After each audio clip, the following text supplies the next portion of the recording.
দর্শক, বাজারে নকল প্রসাধনী দ্বিধার্থে বেচা কেনার বিষয়ে বিস্তারিত আলোচনা করব। আমাদের সঙ্গে ভার্চুয়ালি যুক্ত হয়েছেন জাতীয় ভোক্তা অধিকার সংরক্ষণ অধিদপ্তরের মহাপরিচালক মোহাম্মদ আলিম আখতার খান। এই সময় বাণিজ্য স্যার, আপনাকে স্বাগত জানাচ্ছি। Thank you.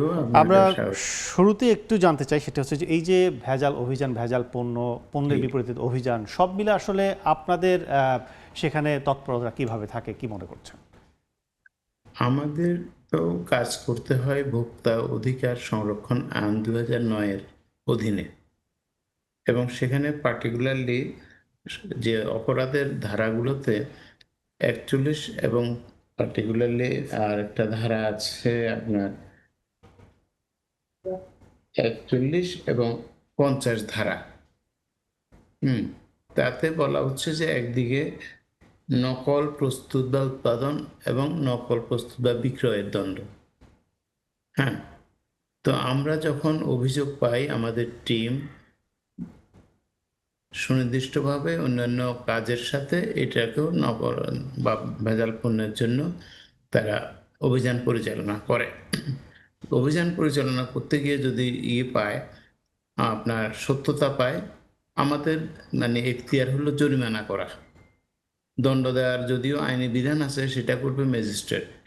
সেই ক্ষেত্রে আমরা একটা বলতে পারি যে অলওয়েজ আমরা করে থাকি জরিমানা, এবং গত যেমন আপনার 6 মাসে আমরা 52টি প্রতিষ্ঠানকে প্রায় 14 লক্ষ টাকা জরিমানা করেছি, এটা প্রমাণ পেয়ে।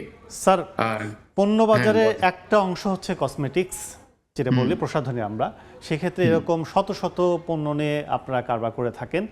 আপনাদের দৃষ্টিতে কি আসে বাজারে, আসলে নকল পণ্যের সয়লাভ আসলে কতটা মনে করছেন? Thank you. মূলত আমাদের এখানে নকল বা ফেব্রিকেটেড পণ্যের পরিমাণটা অনেক বেশি, কম নয়। এর কারণ হলো, এটা তো কোনো না কোনো মানুষ আনে, তারা ব্যবসায়ের সাথে, ট্রেডের সাথে যুক্ত, আনে অথবা লোকালি প্রোডাক্ট করে। তাহলে লোকাল প্রোডাক্টটা বন্ধ করার জন্য প্রয়োজন হলো যে আইনের শাসন। তো এটা দুর্ভাগ্যজনক যে আমরা এমন একটা সমাজে বা রাষ্ট্রে বসবাস করি, সেখানে প্রায় ব্যক্তি আইনের লঙ্ঘনের সাথে যুক্ত যদি তিনি লাভ পান। আবার আইনের শাসনের এখনো পর্যায়টা অত্যন্ত দুর্বল, এটা আমাকে স্বীকার করতেই হবে। তো যে কারণে একদিকে আমরা জরিমানা করি, শুধু কসমেটিক্স না, আমরা প্রায় এখানে ডিটারজেন্ট, সাবান, শ্যাম্পু, নুডলস, সেমাই, লুব্রিক্যান্ট, ব্যাটারি, ঔষধ, বীজ, সার, কীটনাশক থেকে শুরু করে জুতা, চিনি, এনার্জি ড্রিঙ্ক, মোবাইল, কি নয়, everything is in the market always and many Times. আমরা দেখি যে তার একটা বড় অংশ হলো যে নকল বা ভেজাল। হ্যাঁ, কিন্তু আমরা যতই জরিমানা করি, কেন জানি এটা বন্ধ হচ্ছে না। স্থায়ী সমাধান কি মনে করছেন স্যার? টেকসই সমাধানে কিভাবে যাওয়া যেতে পারে? টেকসই সমাধান হলো আইনের শাসনের আপনার প্রয়োগ, কঠোর প্রয়োগ, কঠোর আইনের শাসনের প্রয়োগ। এটা ব্যতিরেকে আমি কোনো উপায় দেখি না। এবং কঠোর আইনের শাসনের প্রয়োগের জন্য দরকার হলো একটা অনুকূল পাবলিক সার্ভেন্টদেরকেও এটা আপনার হতে হবে, কমিটেড হতে হবে, আবার পলিটিক্যাল অ্যাটমসফিয়ার থাকতে হবে তার অনুকূল।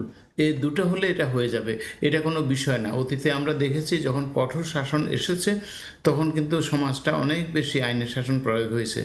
ফর এক্সাম্পল, 91 সালে যখন বিচারপতি শাহাবুদ্দিন আমাদের তত্ত্বাবধায়ক সরকার আসেন, 3 মাসের মধ্যে সমাজ অত্যন্ত সুসংগঠিত, সুশৃঙ্খলতার দিকে যাচ্ছিল। আবার 2000 আপনার 1996 সালেও যখন এতে আপনার বিচারপতি হাবিবুর রহমান শেলির তত্ত্বাবধায়ক সরকার আসে, একই আমরা প্রবণতা, একই পরিস্থিতি দেখেছি।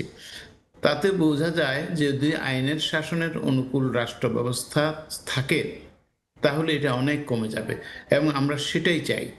আমি মনে করি সেটাই হলো যে টেকসই সমাধান। আর আদারওয়াইজ এটা যদি না হয়, তাহলে আমরা জরিমানা করব, আমরা শাস্তি আরোপ হয়তো করব, কিন্তু পরক্ষণে আবার তারা একই কাজ শুরু করবে। স্যার আমরা যেটা ভাবছি যে সেটা হচ্ছে এবং বাজারে যেটা দেখছি সেটা হচ্ছে যে মানুষের সাথে সম্পৃক্ত যে পণ্যগুলো সেই পণ্যগুলো বেশি নকল হচ্ছে, বেশি নকলভাবে সেগুলো বাজারে সয়লাভ হচ্ছে। মানুষের সেক্ষেত্রে সাথে একদিকে সম্পৃক্ত গুলোতে হবে। একদিকে একদিকে যেমন এই পণ্যগুলো ব্যবহারের ক্ষেত্রে দীর্ঘমেয়াদী ক্ষতি মানুষের শরীরে প্রভাব বিস্তার করছে, এর বিপরীতে আবার অন্যদিকে এটি সরকার সহ সবাই মিলে এটার সয়লাভ করার সুযোগ তৈরি করে দিচ্ছি আমরা। আর একদিকে তৈরি হচ্ছে যে স্বাস্থ্য খাতে ব্যয় বেড়ে যাচ্ছে, সেটি রাষ্ট্রীয়ভাবে এবং ব্যক্তিগতভাবে। তো এই যে দুমুখী যে নীতি, এই নীতি থেকে বের হয়ে আসার যে পদক্ষেপ, সেটি আসলে কত দূর, কি মনে করছেন? সেটাই আমি যেটা বললাম, যে কোনো সমাজে বা রাষ্ট্রে আমি যতটুকু বুঝি রাষ্ট্রকে বা সমাজ পদ্ধতি এবং তার সাথে পাবলিক সার্ভেন্টদের কাজ, হ্যাঁ, সেখানে যদি পলিটিক্যাল কালচারটা এই নকল পণ্য, তারপরে অসাধু ব্যবসায়ী বা এদেরকে প্রতিরোধে সক্ষম হয়, তখন এটা টেকসই হয়। আর যদি সক্ষম না হয়, এবং সক্ষম তো দূরে থাকে, আমাদের এখানে বিগত সময়গুলোতে দেখা গেছে যে অসাধু ব্যবসায়ীরাই পলিটিক্সের অংশ, তখন সরকারকে বা প্রতিষ্ঠানকে তারা মোল্ড করে টুইস্ট করার একটা সুযোগ পায় এবং অবারিত সুযোগ অনেক ক্ষেত্রে পেয়ে থাকে। এরকম অবস্থা যদি হয়, এটাকে টেকসই করা খুবই মুশকিল, খুবই মুশকিল। আমি এটা অন্তত আমার ব্যক্তিগত ধারণা। সেক্ষেত্রে অতীতের চেয়ে এখন কি আপনি মনে করেন যে আমরা এগিয়ে যাচ্ছি সুপথের দিকে, নাকি কি মনে করছেন? প্রথম কথা হলো যে আমার অংশ আমি বলতে পারি, আমি এখানে আসার পরে কোনো ধরনের আমি হস্তক্ষেপের সম্মুখীন হই নাই, হ্যাঁ, আজ পর্যন্ত।